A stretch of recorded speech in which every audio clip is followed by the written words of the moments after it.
அருமையான கர்த்தருடைய பிள்ளைகளே, இந்த அதிகாலை நேரத்தில் என் தேவனுடைய 7 முறை புடமிடப்பட்ட அந்த புண்ணிய வார்த்தை உங்களுக்கு நேராய் கடந்து வருகிறது. அந்த வார்த்தை கடந்து வந்து உங்களை பார்த்து ஒரே ஒரு வார்த்தை மாத்திரம் சொல்லுகிறது. உங்களுக்கு சுகம் வேண்டுமா? உங்களுக்கு மாற்றம் வேண்டுமா? உங்களுக்கு நன்மைகள் வேண்டுமா? நான் ஆரோக்கியமா வாழணும் அப்படின்னு நினைக்கிறீங்களா? எந்த சஞ்சலமும் எனக்கு இருக்கக்கூடாதுன்னு நினைக்கிறீங்களா? எந்த பாவமும் என்னை நெருக்கிவிடக்கூடாதுன்னு நினைக்கிறீங்களா? எந்த வியாதி நிமித்தம் எனக்கு மரணம் வந்துவிடக்கூடாது என்று நினைக்கிறீர்களா? நினைக்கிறது எல்லாமே கரெக்டு தான். ஆனால் வேதம் சொல்லுகிறது, உங்களை நீங்கள் பரிசுத்தம் பண்ணுங்கள் என்று எழுதப்பட்டிருக்குது.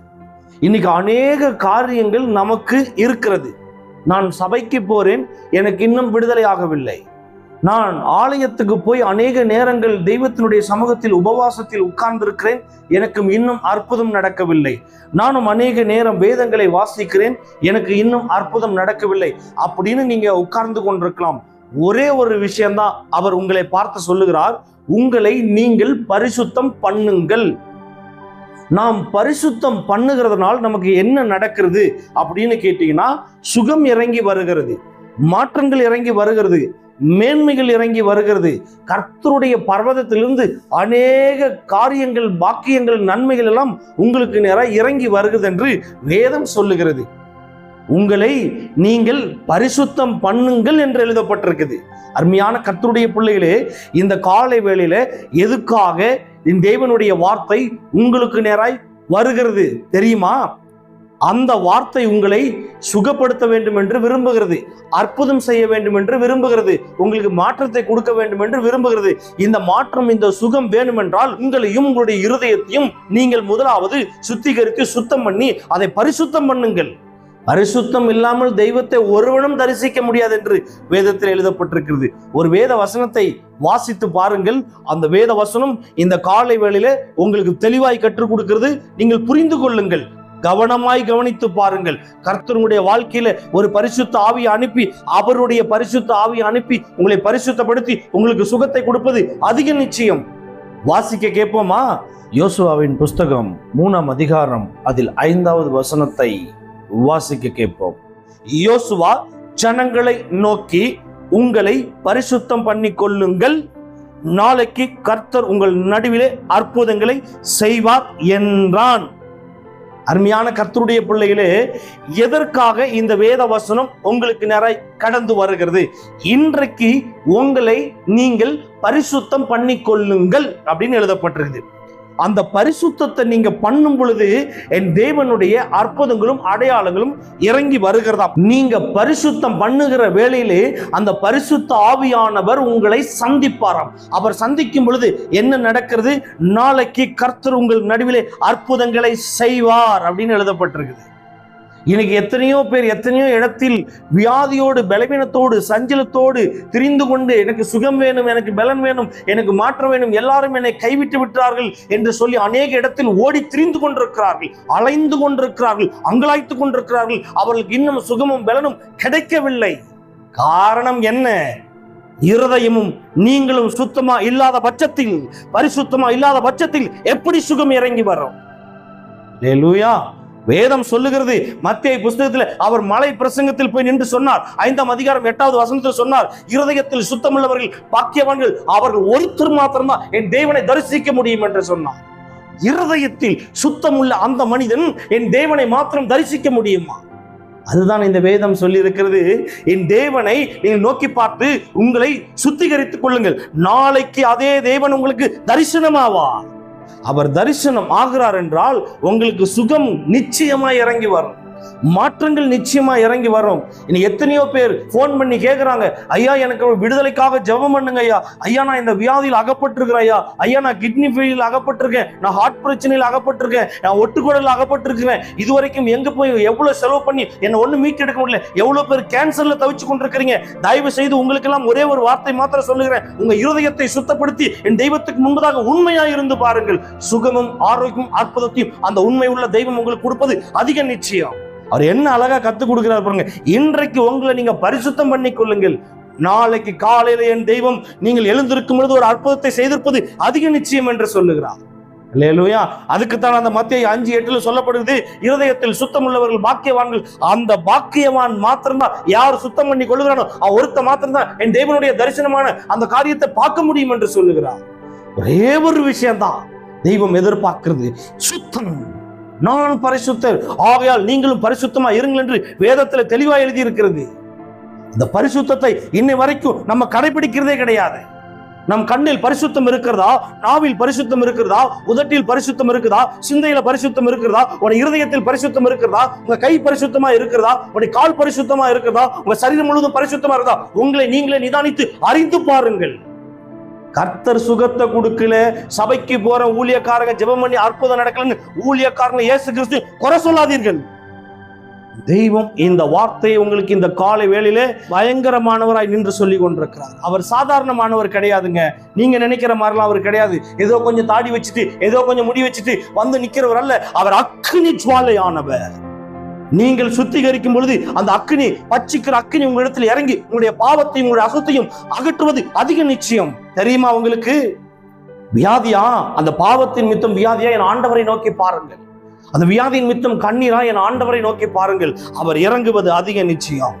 அல்லேலூயா. அதே மாதிரி 1 பேதுரு 1:16 வாட்சி பார்க்கும்போது, நான் பரிசுத்தர், ஆகையால் நீங்களும் பரிசுத்தமா இருங்கள் என்று எழுதியிருக்கிறதே அப்படிங்கிறார். ஆலயத்துக்கு போகிறோம், பரிசுத்தமா போகிறோமா? யோசித்து பாருங்கள். நம் ஆண்டவருடைய காரியத்துக்காக போகும்பொழுது நம் இருதயமும் நம் கண்களும் நேர்மையா இருக்க வேண்டும் என்று சொல்லுகிறார். குதிரைக்கு கடிவாளம் கட்டுவார்கள், அந்த கண்ணு எந்த பக்கமும் போயிடக்கூடாதுன்னு சொல்லி ஒரு கடிவாளத்தை கட்டுவார்கள். அந்த கடிவாளத்தின் பிரகாரம் போகும்பொழுதுதான் அது சரியான பாதையில போகும். இல்லை என்றால் அது கண்ட பக்கம், அது பார்க்கிற பக்கம் ஓடி திரியும் பொழுது அது தறிக்கெட்ட குதிரை ஆகிவிடும். அதற்குத்தான் இயேசு கிறிஸ்து சொல்லுகிறார், கண்ணுக்கு பரிசுத்தம் என்கின்ற அந்த கடிவாளத்தை கட்டு. அந்த கடிவாளத்தை நீ கட்டி சரியான ரோட்ல போகும்பொழுதுதான் கர்த்தர் உங்களுக்கு ஒரு அற்புதத்தை செய்ய முடியும். அல்லேலூயா. அவர் பரிசுத்தர், ஆகையால் நீங்களும் பரிசுத்தமாயிருங்கள். என்ன அழகா யோசுவா ஜனங்களை நோக்கி சொல்லியிருக்காரு பாருங்க. யோசுவா ஜனங்களை நோக்கி, உங்களை பரிசுத்தம் பண்ணிக்கொள்ளுங்கள், நாளைக்கு கர்த்தர் உங்கள் நடுவில் அற்புதத்தை செய்வார் என்று எழுதியிருக்கிறது. நீங்கள் உங்களை பரிசுத்தம் பண்ணும் பொழுது அதிலே 7வது வசனத்தை வாசித்து பார்க்கும் பொழுது மேன்மைப்படுத்துவார். உங்களை நீங்க பரிசுத்தம் பண்ணி பாருங்க, அவர் உங்களை மேன்மைப்படுத்துவார். எத்தனை பாவங்கள் நம்ம இடத்துல இருந்தாலும் சரி, மன்னிக்க இயேசு கிறிஸ்து தயப்படுத்தவராய் இருக்கிறார். அவர் மன்னிக்க மாட்டாரா? அவர் மன்னிக்க தயப்படுத்திருக்கிறார். குடும்பத்துக்குள் எத்தனையோ சண்டைகள், அந்த சண்டை நிமித்தம் பாவம் பெருகி இருக்கிறது, பிரிவினின் ஆவி பெருகி இருக்கிறது. இன்னைக்கு எத்தனையோ இடத்துல எத்தனையோ பிள்ளைகள் டைவர்ஸ் காரியத்தை குறித்து ஓடிக்கொண்டிருக்கிறீங்க. அது பரிசுத்தமான காரியமா? அது என் தேவனுக்கு பிரியமான காரியமா? அது என் தெய்வம் விரும்புகிறாரா? வேதம் சொல்லி இருக்கிறது, என் தெய்வம் பரிசுத்தமான ஒரு காரியத்தை செய்து உங்களை இணைத்திருக்கும் பொழுது மனுஷன் பிரிக்காத இருக்க கடவுள் என்று எழுதியிருக்கிறது. தயவு செய்து அந்த பரிசுத்த ஆவிக்கு விரோதமா எந்த காரியத்தையும் செய்யாதீர்கள். உங்களை மன்னிக்க அவர் தயப்படுத்திருக்கிறார். இன்னைக்கு உங்களுடைய பாவத்தை எல்லாம் அறிக்கை செய்து உங்க இருதயத்தை சுத்தம் பண்ணுங்கள். நாளைக்கு காலையில கர்த்தர் உங்களிடத்துல அற்புதம் செய்வது அதிக நிச்சயம். எந்த மனுஷன் பரிசுத்தமாய் கர்த்தரை நோக்கி கூப்பிடுகிறானோ அந்த பரிசுத்தமான சத்தத்துக்கு என் தெய்வம் செவி கொடுக்கிறார். தெரியுமா? அவரை நோக்கி பாருங்கள். ஐயோ எனக்கு சுகம் இல்லை, நான் இங்க போற சுகம் இல்லை, அங்க போற சுகம் இல்லை, எத்தனையோ ஊழியக்காரன் கிட்ட போயிட்ட சுகம் இல்லை. ஊழியக்காரன் கிட்ட போனா சுகம் கிடைக்காதம்மா. யார் சொன்னது உங்ககிட்ட? அல்லேலூயா. அவருக்கு முன்பதாக உங்களை தாழ்த்தி பொறுமையுடன் உங்களுடைய இருதயத்தை சுத்தம் பண்ணி, உங்க சரீரத்தை சுத்தம் பண்ணி, உங்க கண்ணை சுத்தம் பண்ணி, பரிசுத்தமான அந்த தெய்வத்தை பரிசுத்தமாய் நோக்கி பாருங்கள். நிச்சயமாய் ஒரு அற்புதம் இறங்கி வரும். அல்லேலூயா. அதற்குத்தான் அந்த வசனத்தில் சொன்னார், இருதயத்தில் சுத்தமுள்ளவர்கள் பாக்கியவான்கள், அவர்கள் தேவனை தரிசிப்பார்கள். என் தேவனை தரிசித்தா என்ன நடக்கும் தெரியுமா? அவரிடத்தில் வெள்ளியும் அவருடையது, பொன்னும் அவருடையது, சுகமும் அவருடையது, மாற்றம் அவருடையது, வாழ்க்கை அவருடையது. தெரியுமா? அந்த வாழ்க்கை தான் பாக்கியம். புரிந்து கொள்ளுங்கள். அல்லேலூயா. தேவன் இந்த காலை வேளையில உங்களை பார்த்து கேட்கிறது ஒரே ஒரு கேள்வி மாத்திரம்தான். உன் பரிசுத்தம் எங்கம்மா? உன் விசுவாசம் எங்கம்மா? உன் நம்பிக்கை எங்கம்மா? தயவு செய்து உன்னுடைய பரிசுத்தத்தை விட்டுறாத. உனக்காக கடைசி சொட்டு ரத்தத்தை சிந்தி நீ பரிசுத்தம் ஆகுன்றா நான் மரித்தேன், நீ பரிசுத்தம் ஆக வேண்டும் என்று சொல்ல 3ஆம் நாள் உயிர்த்தெழுந்து வந்தேன். நான் உயிர்த்தெழுந்ததே உன்னை பரிசுத்தமாக்கத்தான். நான் மரித்ததும் உன்னை பரிசுத்தமாக்கத்தான். என் கடைசி சொட்டு ரத்தத்தை சிந்தினது உன்னை பரிசுத்தமாக்கத்தானே அவர் வியாகுலப்படுகிறார். இந்த நாட்களில் உங்களுக்காக அவர் பிதாவினிடத்துல பரிந்து பேசி இந்த பாவத்தை மன்னிங்க என்று சொல்லுகிறார். அல்லேலூயா. உங்களை நீங்க பரிசுத்தம் பண்ணிக்கொள்ளுங்க. வேதத்தில் ஒரு சகோதரி பாவத்தை செய்துவிட்டு அந்த சகோதரி ஓடிக்கொண்டிருக்கும் பொழுது அந்த ஏரியாவில் இருக்கிறவங்க, அந்த தெருவில் இருக்கிறவங்க எல்லாம் அடிக்கிறதுக்கு கல் எடுத்துக்கொண்டு திரிந்து கொண்டிருக்கிறார்கள். எங்கு போவதென்று தெரியாமல் அந்த சகோதரி ஓடிக்கொண்டிருக்கும் பொழுது என் தேவனை பார்த்து என் தேவன் அண்டையில போய் நின்று விட்டார். என் தேவன் அவர்களை பார்த்து கேட்டார், இதிலே எவன் பாவம் செய்யாமல் இருக்கிறீர்களோ அவன் முதலாவது கல்லை எறிங்கள் என்று சொன்னார். அவர் குனிந்து அவர் தரையில எழுதி முடித்து விட்டு நிமிர்ந்து பார்க்கும் பொழுது அங்க ஒரு பயலையும் காணோம். ஆனா என் ஆண்டவரும் சொன்னார், நீ போ, நானும் உன்னை குற்றவாளி என்று எண்ண மாட்டேன், நீ பாவி என்று நான் சொல்ல மாட்டேன், நீ போ, இனி பாவம் செய்யாதே என்று சொன்னார். அப்படிப்பட்ட பரிசுத்த தகப்பன் கூட நீங்க இருக்கும் பொழுது அவர் மன்னிக்க தயப்படுத்துவர். மன்னிப்பு நீங்க கேளுங்க. ஆண்டவரே என்னை மன்னிங்க ஆண்டவரே. ஆண்டவரே உன் கண்ணுக்கு மறைவாக இந்த பூமியில ஒன்றும் இல்லப்பா, என்னை எடுத்து பயன்படுத்துங்க ஆண்டவரே. என் சிந்தையை சுத்தப்படுத்துங்க, என் இருதயத்தை சுத்தப்படுத்துங்க, உம்முடைய ரத்தத்தினால தலையிலிருந்து கால் வரைக்கும் என்ன கழுவுங்க ஆண்டவரேன்னு கேட்கும் பொழுது அவர் கடைசி சுற்று ரத்தத்தையும் உங்களுக்காக சிந்திருக்கிறார். அதில் எந்த மாற்றமும் கிடையாது. மேரி, உன்னை என் ஆண்டவர் எனக்கு முன்பதாக காட்டுகிறார். நீ பாவத்தில் அகப்பட்டிருக்கிறாய், உன்னுடைய சிந்தை சரியில்லாதபடினால் உன்னை எல்லாரும் வெறுத்து ஒதுக்கி இருக்கார்கள். உன்னை பார்த்து என் ஆண்டவராக இயேசு கிறிஸ்து தெளிவாய் சொல்லுகிறார், அவர் உனக்காக கடைசி சுற்று ரத்தத்தையும் சிந்திருக்கிறார். மேரி, என் ஆண்டவரை நோக்கி கூப்பிடு, உனக்கு பாவ மன்னிப்பு நிச்சயம் இறங்கி வரும். எந்த மனுஷனுக்கு முன்னாடி நீ வைக்கப்பட்டியோ உன்னை கர்த்தர் அந்த மனிதனுக்கு முன்னாடியே எல்லா பாவத்தையும் கழுவி 7வது வசனத்தில் சொல்லப்பட்ட வசனத்தின் பிரகாரம் உன்னை மேன்மைப்படுத்த போகிறார். மேரி, கர்த்தரை நம்பு, கர்த்தர் உன்னை விடுவிப்பார். இதுல எந்த மாற்றமும் கிடையாது. இது என் தேவனுடைய வார்த்தை. இது அவர் உயிரோட தான் இருக்கிறார். அவர் என்ன செத்துட்டார்னு எல்லாம் நினைச்சிட்டு இருக்கிறாங்க. இல்ல, அவர் உயிர்த்தெழுந்தார். அவர் இன்றும் ஜீவன் உள்ளவராய் நிற்கிறார். நீங்க கூப்பிட்டு பாருங்க, வருவார். அப்பா என்னை தொடுங்கன்னு சொல்லுங்க, தொடுவார். அப்பா என்னை சந்திங்கன்னு சொல்லுங்க, சந்திப்பார். எப்படி தெரியுமா சந்திப்பார்? உன் இருதயத்துல சுத்தம் இருக்குன்னா என் தேவன் உன்னை சந்திப்பது அதிக நிச்சயம். அதைதான் அங்க மத்தேயு 5:8 சொல்லப்பட்டது போல, இருதயத்தில் சுத்தமுள்ளவர்கள் பாக்கியவான்கள், அவர்கள் என் தேவனை தரிசிப்பார்கள் என்று எழுதப்பட்டது. அருமையான கர்த்தருடைய பிள்ளைகளே, யோசுவா எப்படி இஸ்ரவேல் ஜனங்களை பார்த்து சொன்னாரோ அதே போல இந்த காலை வேளையில யாரெல்லாம் இந்த தேவ செய்தி கேட்டுக்கொண்டிருக்கிறீங்களோ உங்களுக்கு நேராகவும் உங்க பிள்ளைகளுக்கு நேராகவும் உங்க குடும்பத்துக்கு நேராக வருகிறது. நீ உன்னை பரிசுத்தம் பண்ணு. கர்த்தர் நாளைக்கு உங்க குடும்பத்துல செய்ய போற அற்புதம் ரொம்ப பெரிதா இருக்கும். அவர் சாதாரணமான அற்புதம் செய்ய மாட்டாருங்க. 1% அற்புதம் செய்ய மாட்டாரு. அவர் செய்யறது 100க்கு மேல அற்புதத்தை செய்வார் உங்க வாழ்க்கையில். அவர் சின்ன தெய்வமே கிடையாது, நீங்க நினைக்கிற மாதிரிலாம் கிடையாதுங்க. அவர் சர்வ வல்லமை உள்ள தெய்வம். வேர்ட் ஆஃப் காட் அவர். ஹல்லேலூயா. என்ன அழகா சொல்றாரு பாருங்க, உன்னை நீ பரிசுத்தம் பண்ணிக்கொள், நாளைக்கு கர்த்தர் உன் நடுவில் அற்புதங்களை செய்வார், செஞ்சே தீர்வார். அது எந்த மாற்றமும் இல்லை. ஒருவேளை இந்த செய்தியை பார்க்கிற அருமையான கர்த்தருடைய பிள்ளைகளே, நீங்கள் சுகம் இல்லாமல் பலவீனத்தோடு வியாதியில சஞ்சலப்பட்டு கொண்டிருக்கிறீங்களா? உன் இருதயத்தை சுத்தம் பண்ணுங்கள். இந்த பூரங்கூறுகிறது, பொய் சொல்லுகிறது, செய்யாதது செஞ்சது என்று அடுத்தவங்க கிட்ட போய் பேசுறது, இந்த வீண் பேச்சுக்கு செவி கொடுக்கிறது, வீண் பேச்சு பேசுறது, தேவையில்லாத இடத்துக்கு போறது, தேவையில்லாத பார்க்கறது, தேவையில்லாத யோசிக்கிறது, தேவையில்லாத காரியத்தை இருதயத்தில் விதைக்கிறது, இதையெல்லாம் விட்டு விடுங்கள்.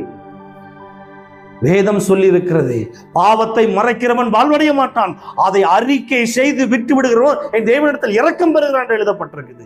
இரக்கம் இறங்கி வரும். அதுதான் பரிசுத்தம். உங்களை பரிசுத்தம் பண்ணுவது எப்படி? என் தேவனை நோக்கி அறிக்கை செய்து அந்த பாவத்தை எல்லாம் விட்டு விடுங்கள். என் தேவனிடத்திலிருந்து இறங்கி வரும் இரக்கம் ரொம்ப பெரிது. ஹல்லேலூயா. அவர் இரக்கத்தில் ஐஸ்வர்யம் உள்ளவராம். அவர் இரக்கத்தில் மகா பெரியவராம். இரக்கத்தில் நல்லவராய் நிற்கிறாராம். அவர் இரக்கம் உங்களுக்கு நிச்சயமாய் பாராட்டுவார். ஐயோ, நான் பாவம் பண்ணிட்டேனே, என் ஆண்டவர் மன்னிப்பாரான்னு ஒருவேளை நீ எதிர்பார்க்கலாம். நிச்சயமாய் கர்த்தர் உன்னை மன்னிப்பது அதிக நிச்சயம். அதில் எந்த மாற்றமும் கிடையாது.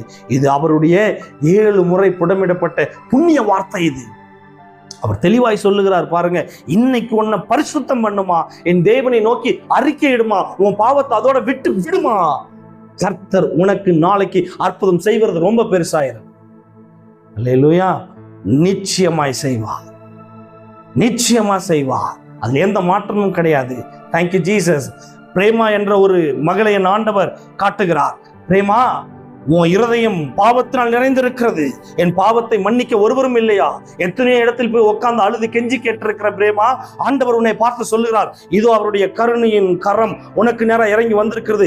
இனி பரிசுத்தம் பண்ணு, உன் இருதயத்தை தட்டி என் தேவனுக்கு நேரம் அறிக்கை செய்து அந்த பாவத்தை விட்டுவிடு. என் தேவன் நிச்சயமாய் உன்னை வாழ வைப்பேன் என்று வாக்கு கொடுக்கிறார். உன் பாவங்கள் மன்னிக்கப்படும், உனக்கு பாக்கியம் இறங்கி வரும். அதில் எந்த மாற்றமும் கிடையாது. இந்த வேத வசனத்தின் பிரகாரம் கர்த்தர் உன் பாவத்தை எல்லாம் மன்னித்து உன்னை வாழ வைக்க போகிறார். பயப்படாத பிரேமா, கர்த்தர் உன்னை பார்த்தான் சொல்லுகிறார்.